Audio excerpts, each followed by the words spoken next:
I honestly believe this has to be the most difficult experience in State of Decay 2. I trapped it! Move! Welcome to No Man's Land, but curveballs have become a constant negative. If you don't know what No Man's Land is, it's a modded difficulty that makes all the hearts black and a shit ton harder to beat. The hordes are massive, there's more freaks, and every single zombie's a Plague Z.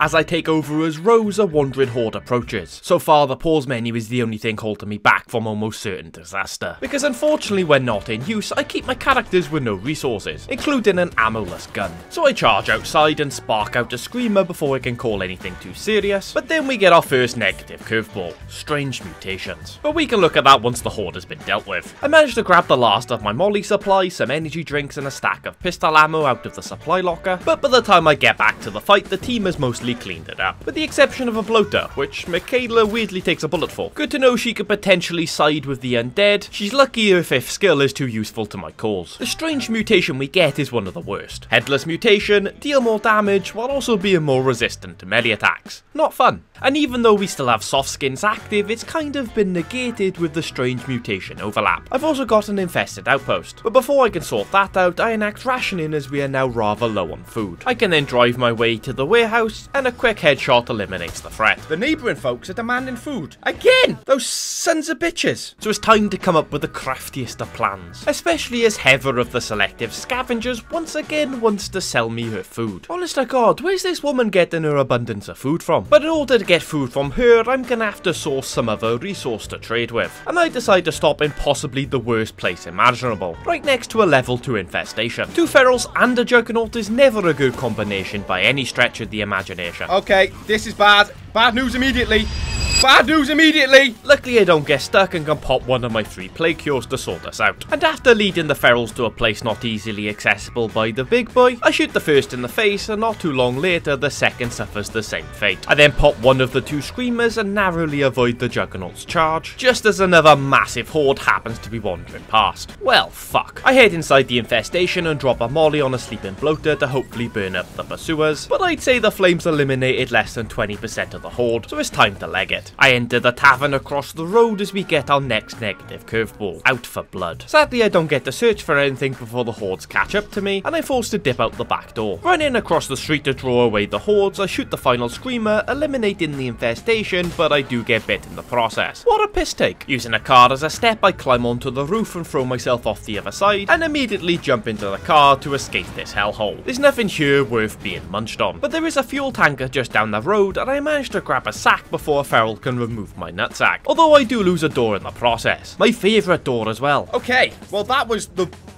quickest I've ever searched something in my life. Well, you say that, but what about the time you decided to search within yourself for a better person, but all you found was a dried up piece of sheep shit? I go through a lot of effort just for a fucking meme here, you know what I mean? I arrive at the home of the selective twat faces, but typically they're after everything other than what I'm supplying: meds, building mats, or ammo. Not wanting my fuel supplies. I take a guess and say these bastards are secretly members of Just Stop Oil. I then get bit again while trying to drop off my redundant sack. Oh god damn it, you son of a bitch! Where the fucking hell did you come from, you dozy twat? So that's the second plague cure Rose is at to consume in less than 5 minutes. Not off to a great start. I try searching a nearby gun store for an ammo resource, but sadly it had already been scavenged. So in the end I tell Heather I'm not interested in trading, but still purchase a sack of mysterious meat from them, before delivering said mysterious meat to the neighbouring folks. I'm such a good neighbour. But now I think it's time to give Rose a rest, as she's been really put through the shit here. While she makes her way back to base, let me tell you about this video's sponsor: Newsnatty. Newsnatty is an all-in-one reader where you can read or watch YouTube, Reddit, BitChute, Rumble,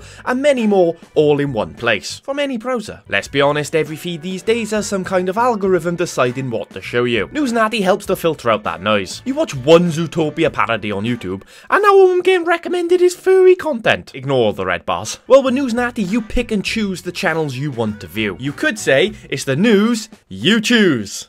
It's a work in progress. You can organise your feed into neat folders, and they're cross-platform, so you can view all of your favourite gaming content from YouTube, Reddit, etc. all in one place. And it's super easy to use. Newsnatty will walk you through the steps on adding new feeds. Wow, that is a bloody good looking channel. I'm going to subscribe and add it to my gaming folder. And they're even working on adding support for Twitter and Instagram. Basically, Newsnatty is aiming to be your all-in-one newsreader. You can add up to 100 feeds on a free account, but if that's not enough, they even offer a premium account which supports up to 2,000. Man, I can't even count that high. So use the link in my description and check out News Natty today. After checking Rose into the infirmary, we take over as Rotsack, who's recently upgraded his fighting skills to heroism, meaning he can now remove legs with better efficiency than diabetes. And his job is to get rid of this out for blood curveball. Located in the southeast corner of Mega Valley, he'll have to deal with crazy fast zombies that do higher damage and will chase us for longer. But as we're also low on food and only producing one a day, I decide I need to change up my outpost strategy. First I upgrade the food outpost I already had to level 2, then abandon my building material outpost as I was already earning 4 a day. I then set my sights on a second food outpost within the out for blood zone, but just outside plague territory. And because it's a fruit stand, it's easy enough to rock up and claim it as an outpost, and no dicking about, I very much need to stick down some incendiary landmines immediately. And while they blow everything in the area, I find myself some food. And knowing there's a few more food sacks in the area, I head off to collect some before tackling the plague cart. But before I can find any more, I bump into a stranger by the name of Jocks. He's been separated from his group and is asking me to give him a lift, and I'm happy to oblige, but not until I can collect all the food sacks I can from this area. But typically the undead overwhelm us pretty quickly, and with me wanting to save the little stamina items I have for tackling the plague cart, I run away like a little girl. But it's all good, my outpost defences will keep us nice and safe, even Jocks. I decide it might be quicker to collect the food sacks with my car, so Jock takes a literal back seat as I take us on a short drive. But once again, it's not long until the out for blood zombies very quickly overwhelm us. Jocks, you might have to be a sacrificial lamb here, son.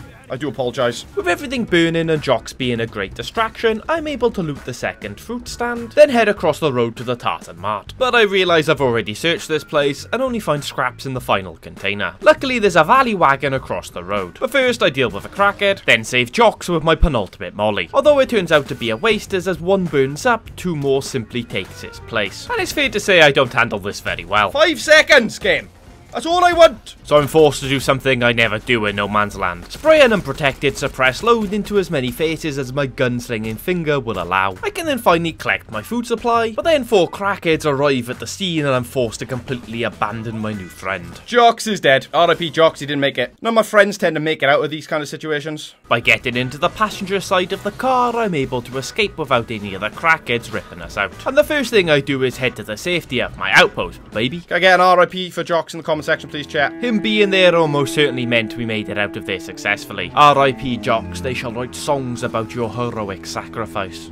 Rotsack was saved by the greatest of men, devoured by crackheads, there was 4 of them. We didn't know him for long, but Jocks was his name. Couldn't escape his fate, oh what a damn shame. Oh Jocks! Couldn't run away because of the size of his cock. After a quick resupply of resources, Rotsack can head south to take on the Out for Blood plague cart. It's in a medical centre, and after parking up safely, he wastes no time in removing the legs of the undead. But as the Zeds are out for blood, this is going to be harder than what we're used to. Plus, this is the first time someone other than Stuart has attempted this strategy. But even so, he continues to chop away more meat than a wasteful butcher. But every time he removes a leg, another Zed takes its place. The horde just never seems to reduce in size. Then typically we take a leg too many and our sword becomes yellow. Heading around the back of the medical centre, more Zeds await. However, the crackhead is the main problem. Luckily I'm able to eliminate it without any problems, but the fact it dropped ammo shells tells me it's from an infestation. Probably not a good sign. This is a nightmare,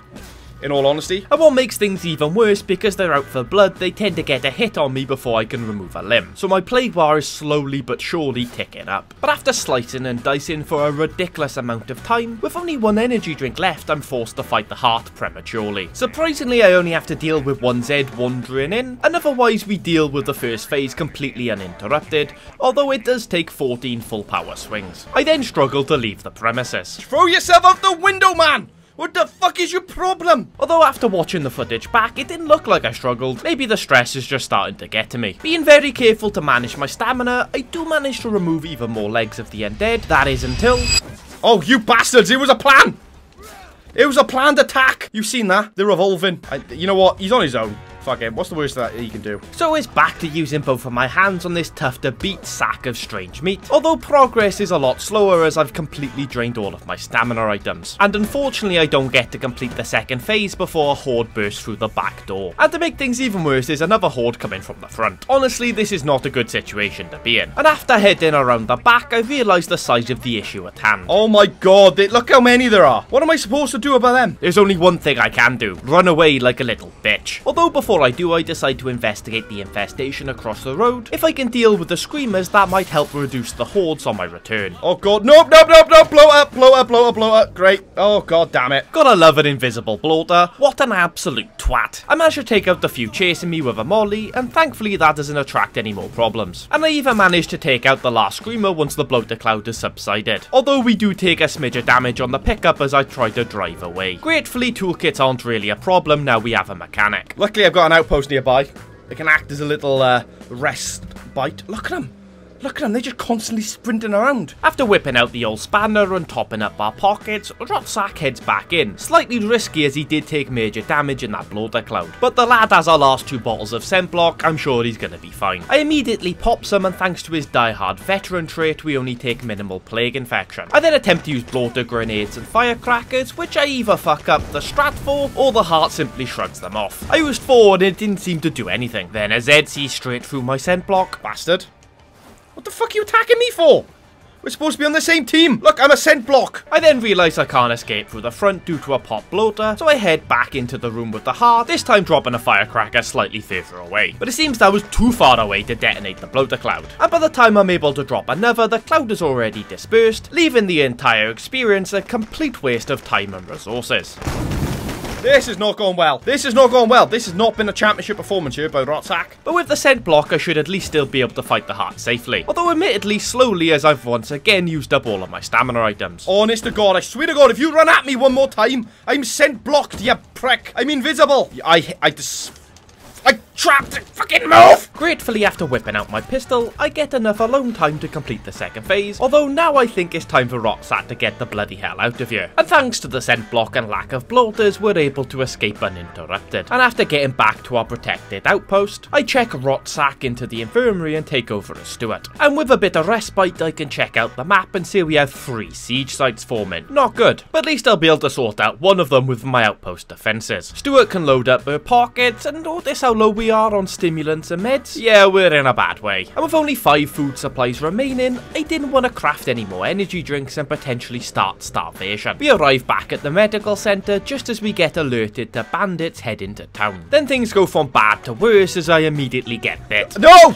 What the fuck? Not a great start for Stuart, who is trying to show Rotsack exactly how a professional handles this amount of the undead. Luckily overall she's much more successful, even if things get frustrating. No! Do the buttons I'm pressing! And if I get a single comment saying, skill issue, I will not be held responsible for my actions. But with her success, Stuart can get another 7 heavy hits onto the heart before another horde can force its way into the building. And having used the last of my stamina items once again, I hide out and await for Stuart to catch a breath, until we get reminded about why No Man's Land is so deadly. Oh, great. Yeah, we're not fucking with 4 bloody plague ferals right now. Oh, what a bloody pussy. He climbed onto a car to avoid the fight. Well, when the options are to die or climb, I bloody well choose to climb, you thick cunt. Stuart manages to eliminate the ferals from the roof of the car, and with Cleo fire support, giving a decent assist, even if some of the shots were aimed at the crawlers. This time I only get 2 hits in before the hordes catch me, so I drop a pipe bomb that really doesn't do much other than attract even more to my current location. Deep breaths. Oh, how are you on the car, you prick? So clutching my stomach, I head to the containers across the road and cause plenty of noise to draw everything over here. Obviously missing all those shots was tactical, but when that doesn't seem to work, I run back to the action and get another 2 hits on the play card. No, dodge! I'm pressing dodge! So fucking dodge! Alright, Stu. I know you've just taken a pipe bomb to the back, but how about you get up a little bit quicker next time?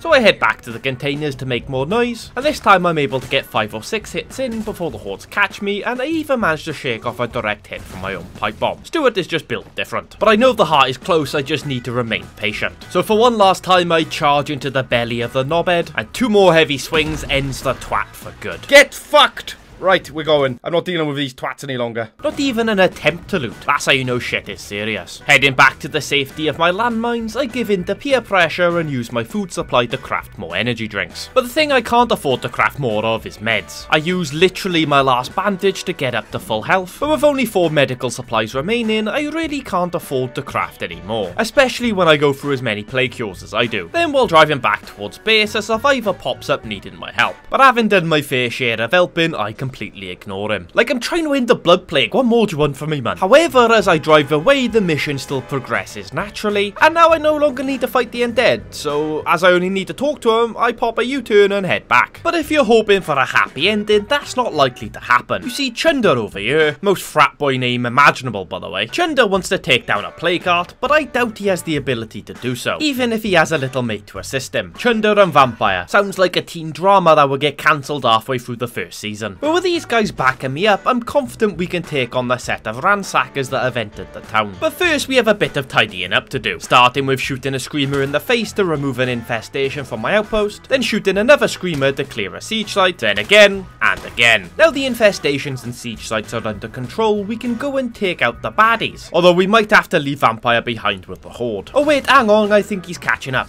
Ah yes, friends reunited. How lovely. Admittedly, Chunder and Vampire might be carrying injuries, but I'm sure they'll manage to be useful by providing additional targets for the ransackers. After parking up, I use the car for cover to take down a Zed, and once they're all gathered together, I once again breach the Geneva Convention with a single bloater gas grenade. That takes out 3 of the 6 and even downs a 4th. Stuart's quick fingers deals with the 5th, and the 6th has the survival instincts of a dodo and charges into my gunfire. Unfortunately, I do struggle slightly to take down number 4 due to the amount of the undead that I've gathered thanks to everybody's gunshots. But let's be honest, there's no problem a firebomb can't sort out. Number 4 then decides to get back to his feet, which isn't great for his longevity, and if I were to take a guess, I'd say Vampire has sadly perished, as my mission now states to keep Chunder alive. But don't worry Chunder, I got you bro. With that, I'm able to loot the corpses of the fallen, which is usually a good way of getting some pretty decent gear. By the time I finished, I get myself a couple of extra guns, some flash grenades, but most importantly 6 smoke bombs. We can then head back home with Chunder still alive and kicking, but I've attracted the attention of a crackhead. So I attempt to use my outpost defences to try and take it out, but a glitch causing us to burst into flames and the vehicle detonates. But at least it's not a massive deal, as I can create more toolkits thanks to our new mechanic. Although there's more bad news on the horizon.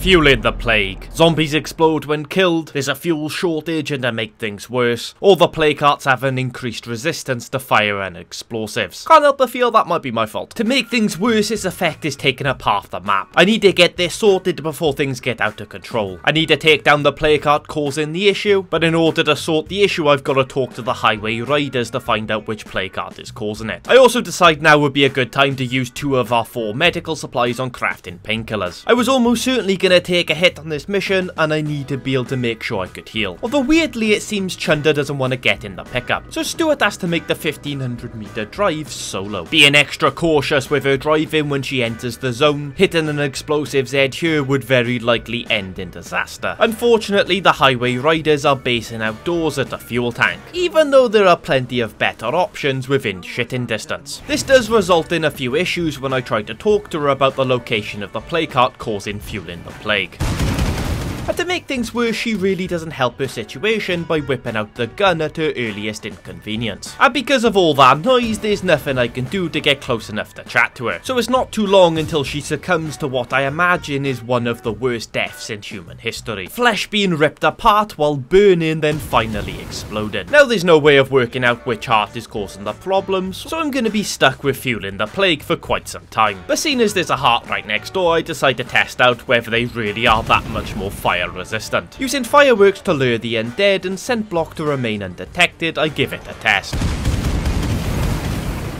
And I'd say it's pretty unanimous. They're definitely more fire resistant. Okay, that was not smart. So with fatigue setting in, Stuart is forced to retreat. Uncertain how she will tackle this monumental task, there's at least 10 hearts that could be causing the problem, and she was gonna have to figure it out, or suffer the same fate as the highway raiders. Thank you so much for watching, don't forget to like the video and subscribe, and a big thank you to Newsnatty for sponsoring the video. I'll see you in the next one.